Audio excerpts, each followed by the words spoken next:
Ever wonder about the life cycle of a star? It all starts in a nebula, this cloud of gas and dust in space.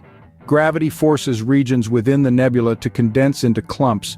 These clumps collapse under gravity, forming what we call a protostar, a dense, hot core with a rotating disk of gas and dust.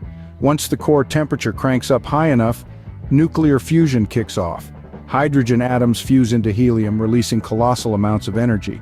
This is the main sequence phase where the star lives most of its life. But what happens when a star runs out of hydrogen fuel in the core? It begins to expand and cool. For the heavyweights, the core contracts, causing the outer layers to swell, turning the star into a red giant or supergiant. For medium-sized stars like our Sun, after the red giant phase, the outer layers are expelled, forming a stunning cloud called a planetary nebula. The core left behind becomes a white dwarf, a dense, Earth-sized remnant. For the more massive stars, the core's collapse triggers a dramatic supernova. This explosion creates heavy elements and disperses them into space. In the aftermath of a supernova, if the core's mass is high enough, it collapses further, forming either a neutron star or a black hole. Neutron stars are incredibly dense, while black holes have a gravitational pull so strong, not even light can escape from within a certain radius.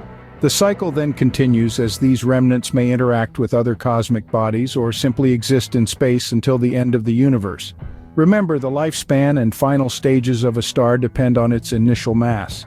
Smaller stars may end as white dwarfs, medium stars may become planetary nebulae, and more massive stars can undergo supernovae, leading to neutron stars or black holes. Fascinating, isn't it?